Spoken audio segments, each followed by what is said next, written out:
he was definitely very disappointed after last night's after his run last night, but it's been quite a number of hours. Hopefully he has been able to meditate on that a bit, come back with something a little bit more fresh. Exactly. For those who weren't here yesterday, we did cast Oreo, and Oreo, he had an amazing performance once again after ANZ Champs. In ANZ Champs, he did take down Azure. Last night, he took down Azure again. Like, that was a very impressive ZvT, but Oreo did end up falling towards the end, and in a ZvZ to Crimson. And also, I want to point out, it wasn't necessarily he wanted an overreaction, he wanted a reaction.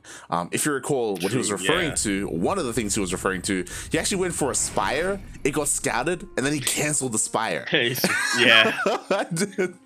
And Crimson didn't care. It's like, god damn it. Oh man, that was definitely a very close series as well, but when you're up against the ZvZ sniper himself in Crimson, it's gonna be a tough ask. Regardless, we're gonna be kicking off this series on Shaganatha with a 12th pool. We're here in the top right-hand corner of the map, spawning all the way in the top right-hand corner. We have a blue Zerg player coming out from the land of Brisbane. He is the king of Brisbane. He is representing our very own CranKy Ducklings, Oreo. Okay, you're trying to pronounce it correctly. And spawning in. Look, I got a crash course last night. Spawning in the bottom left-hand corner of Jaganatha LE, we have the Australian Zerg player. He is red. He is warmed up after taking down nobody, but now he's up against somebody. Here we have Vivid. If he wins this series, he's going to be up against everybody. God damn it. Meanwhile, here we go. It is a 12 pool, and something that's interesting is that Vivid went for a very economic opener, hatch, gas, pool. So this is kind of best case scenario for Oreo. Again, it's going to be on Vivid and his drone control. Really will. We'll see if he falls for the old song and dance between the drones and the lings, or if he actually commits to attacking the lings, doesn't try to draw them away, doesn't try to bait them out, because that won't work with Oreo. He is committed to attacking hatcheries with his 12 pool. Oh yeah, exactly. And these aren't the only things. We have 2 more on the way, 2 more behind that, and 2 more behind that. So there's a lot of things here on the way for Oreo. The drones are pulled. We'll see how good the micro is going to be here for Vivid. Trying to control as best he can, but Oreo decides to pull off and attack some of these drones. Hatchery's getting pretty low. That's such a good surround on top of the drones. Yeah, exactly. One of the drones does go down. Meanwhile, Vivid is forced back, and that hatchery's getting so low. Really is. Vivid's links are starting to get surrounded quite a bit. The drones are starting to fall, but even more links come out from Vivid. Oh god, same can't be said. Enough chasing the links of Oreo. Yeah, I was about to say again, Oreo, he made an extra wave of links behind this, if you recall, so he still has the link advantage here. He still trades a little bit more favorably. In the end, the Queens finally push away the links of Oreo. Whew. Could have been very deadly here for Vivid. Oh, definitely. In the end, Vivid does push him away, does keep the hatchery alive, and again, 3 drones went down, a lot of lost mining time. That was worth it there for Oreo. Oreo now ahead in the worker counts. Yeah, he has the map control. He knows that Vivid isn't going to try to push out too much with his paltry force of lings. So Oreo's content enough to just drone up. Even now, the link counts are about even, but Vivid's still not going to be able to get enough damage across the map on a map like Jaganatha. Did you see what just happened? That's crazy. I think I did. Vivid, he was halfway through finishing link speed and he canceled it. Mate. What are you gonna use the gas for, Vivid? It kind of been a mistake. Vivid, it was a mistake. He restarts, and is he gonna cancel? Yep, there we go. It was just for show. So Oreo knows. So when Oreo got in, if you saw, it wasn't researching, right? Oreo saw that it wasn't researching, and then he saw it start, and that's sus, mate. That's sus. That doesn't make any sense. So Oreo doesn't know 100% what it is, but we see that Vivid going straight for the lair. He needs to send that Overlord into that main base. Oreo getting a lair of his own, but he'll be prioritizing the roaches for now. Vivid might be trying to get a quick Galaru reconstitution to march across the map of roaches and try to end it, but I don't know. If you're...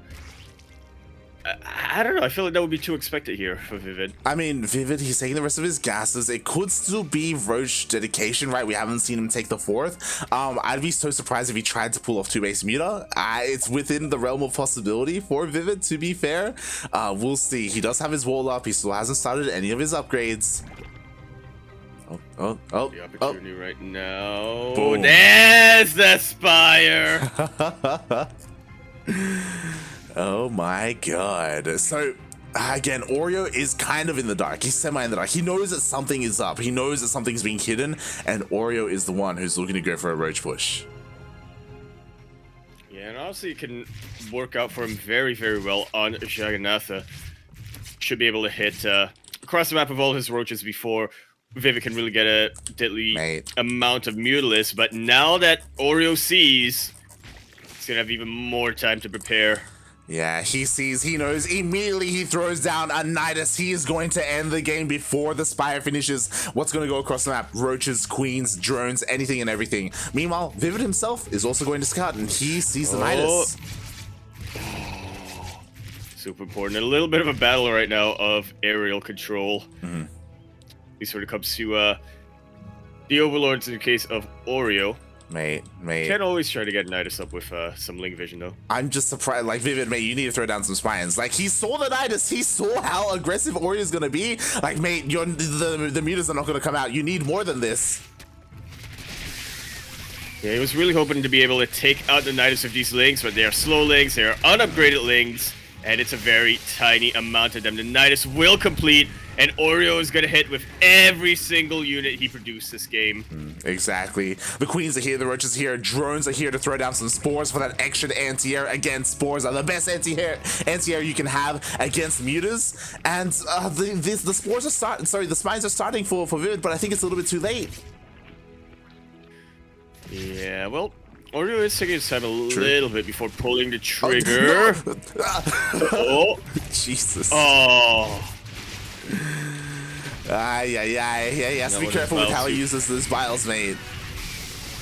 Yeah, I think maybe he wanted to get some extra room there to throw out Spore Crawler, but then again, he moved the drone away, so hard to really tell. In the end, it's a bit of a moot point, though. Oreo is hitting with way more army supply and much, much better upgrades. The mutas are trying their best, but the queens, with their transfusion and their anti-air, are way too much. A Spore Crawler is finally putting a nail in the coffin, the final nail in the coffin. There we go. Oh yeah, exactly. As the Earth Ravager Queen pushes into the natural, GG gets called, and Oreo takes game number 1. Nicely done. Not quite the 12 full game I was expecting, but it all worked out in the end for him. It really did. It really did. Oh my god! And what a game 1 there with that 12 full with the 2-base Muta, which is something we don't get too often either. Like, shout out to Vivid for trying to make that work. But yeah. Unfortunately, he even though he scouted the Nidus, he couldn't prepare in time for it. Yeah, that he really could not. And to be fair, I suppose it would be difficult to attack a Nidus like that when you're only on Lings, when you're banking and getting Mutalisk out, but getting those Spine Crawlers much earlier on would have still been able to stem the tide for a little bit longer. Definitely. Oh, that's right. Getting set up for game number 2. Ooh, gonna be another one of these short maps, mate. It's gonna be on Lightshade. Ooh. Short map, potentially made even shorter for Nidus Swarm. Exactly. Also, I also have to say, shout out to some of these players showing up in the chat. Vindicta, Chaos Fate as well. Chaos Fate, que estás haciendo despierto, mate? What's going on? Muchos congratulations, Chaos Fate. Gonna be playing in the close qualifiers on Monday for us, I believe, but Sunday for them. It's gonna be hype. But speaking of hype, we are gonna be continuing our best of 3 series here on Lightshade LE. We're in the top left-hand corner map, starting all the way in the top left-hand corner. We have the blue Zerg player coming out for the land of Brisbane. He is going for another 12 fool, and he is going to make his opponent go, uh-oh, representing our very own CranKy Ducklings. He is Oreo. And spawning in the bottom right-hand corner of Lightshade LE, we have the Australian Zerg player. He is red, representing himself, and also his boys over at OCE Elite. It is Vivid.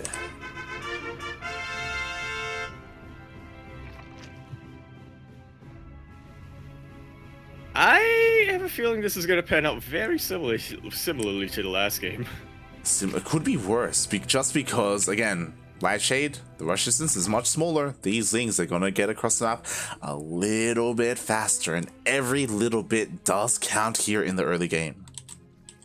Yeah, we did see how low the hatchery got in that last game for Vivid. It was a Jagannatha with a massively long rush distance. Lightshade, it ain't a Beckett Industry, it ain't a Blackburn, but it's still on the short side of the spectrum when it comes to rush distances. It is. It really is. The Lings that are rushing across the map. The Overlord will spot this, so Vivid is well aware. He will have a little bit of time here to select his drones, get ready to pull the boys and protect his natural base. But last time we saw, he did end up losing three. Sorry, I almost said 12. What? 3 drones in the defense. Oh boy. I mean, 3 is basically like 12. It's a multiple of it. It is. It is. Hatchery already getting down to the yellow before Vivid has a chance to react. Oh, that's a good surround on one of the Lings, but not quite going to be enough. The drones starting to get low. Even more Lings are making their way across the map. Oh god, exactly. Vivid That they are. doing a decent job of baiting some of these circles. Drones! Oh my god. You can't afford to say stuff like that. The hatchery will go down. It's gonna go down. Oreo did not fall for the bait. Aye. This is what I was worried about on Lightshade, and now Vivid is down to 1 base. And look at all that lost fighting time. Massive amount of lost fighting time. Super hard supply cap. There is still more Lings for Oreo, and he can continue to produce more if he so desired. But for now, he's content with the damage he's dealt. He's joining up back at home. He has already made Vivid bleed out. Like half dead. He's like half dead in the water or something. Mate, you say he's half dead in the water, but something has happened within the body of Vivid, mate. He is rising up again, but he got scattered. I just checked the slow Link, saw the lair, the 1 base lair. Oh. Definitely would have been Vivid saving grace here, but now Oreo is going to be able to prepare. He knows that he shouldn't have too much to worry about. Vivid is not going for Link speed, so there's no counter attack imminent.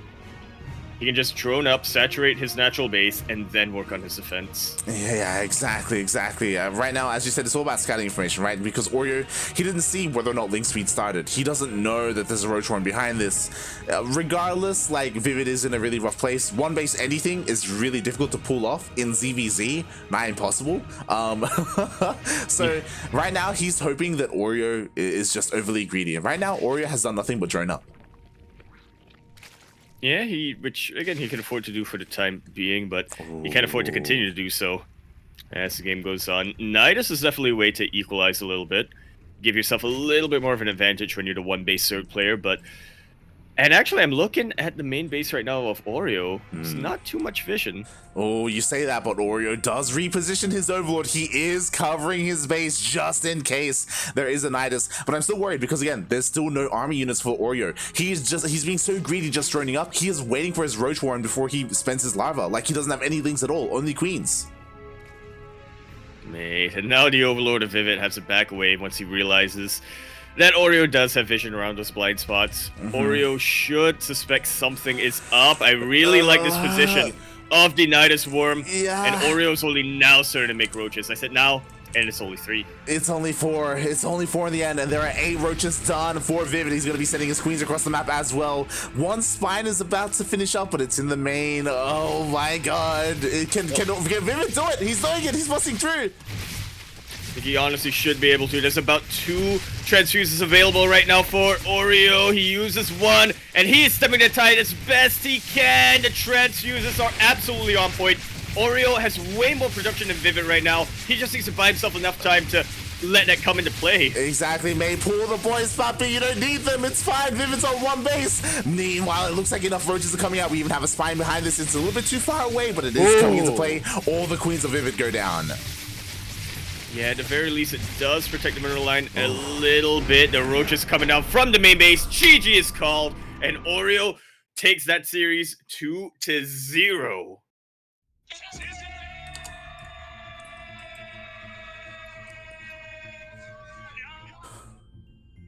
Oh boy. Don't scare me like that, Oreo. I was so worried, man. He was defending with the bare minimum for so long.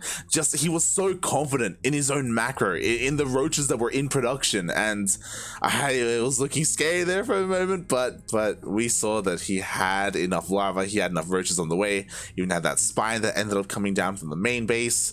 Those 3 queens, they held the line long enough for everything else to pop out. The power transfuse sometimes. Damn.